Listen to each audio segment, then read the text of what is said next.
Karibu tena ndugu mfuatiliaji wa Excel Master TZ. Kama kawaida tunaendelea na kipindi chetu. Kipindi kilichopita tuliangalia jinsi ya kutumia end formula, na sasa hivi tunaendelea na mifano mingine zaidi ili uweze kuelewa zaidi matumizi ya end formula.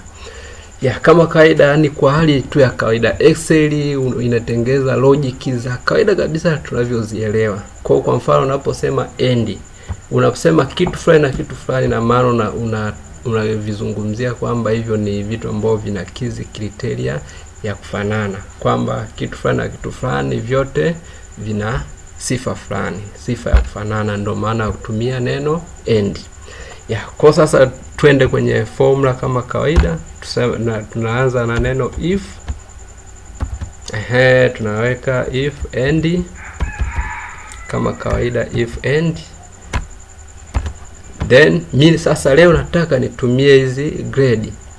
Natumia grade kwamba nataka kilichopo hapo kikiwa ni less than, ikiwa ni iko, kwamba grade ambayo iko kwenye H2 ikiwa ni sawa na grade ambayo iko kwenye M2, nije tena grade ambayo iko kwenye J2 ikiwa ni sawa na ile ambayo ipo kwenye M2, naweka bracket then comma, kwamba hizi zote ziniwekee feli, kwamba alama ambayo iko hapo ikiwa ni F na alama ambayo iko hapa hivi ikiwa ni F, zote ziniwekee feli. Lakini alama moja hapo kama sio F, au zote zikiweza moja hapo ikiwa pasi au zote zikiwa pasi, basi niwekee neno pasi. Lakini zote zikishakuwa F, hapo niseme feli. Moja hapo ikiwa pasi, jibu linakuwa ni pasi, au zote zikiwa pasi, jibu ni pasi. Kwa kama sivyo, naweka koma, naweka neno pasi. Nikishamaliza kama kawaida hapo, nafungia range yangu hapa. Nafungia hii range ili nikidrag zisiweze kuama. Nafungia kwenye M2 na N1 kama kawaida, nafungia kwenye M2. Lengo la kufungia kwamba nikidrag zisiweze kuama.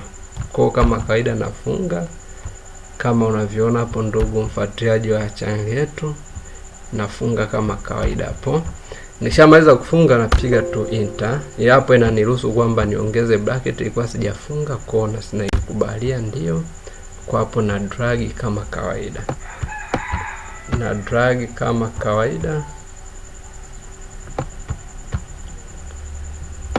Kwa kama unavyoona hapo, nakuja sasa kuangalia formula yangu kama inakubali, kwamba formula niliyoiweka nataka alama iliyoko hapa hivi ikiwa F na alama ambayo iko hapo ikiwa F, jibu lije feli.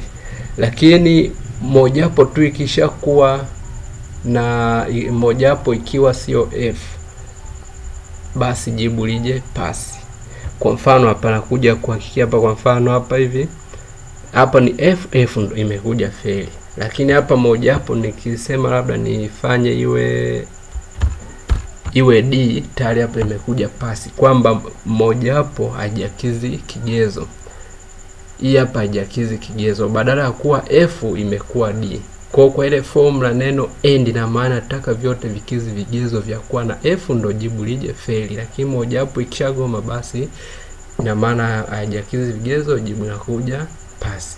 Ukikagua huku kote, ndugu mfuatiliaji wa channel yetu, mfano hapa hivi ni F ndio imekuja feli. Lakini ukiangalia kama hapa hivi ni feli, hapa hivi ni F, hapa ni D, kwa hapo ni pass. Tafadhali subscribe, share, like na comment. Karibu tena kwenye kipindi kinachoendelea, ndugu mfuatiliaji wa Excel Master.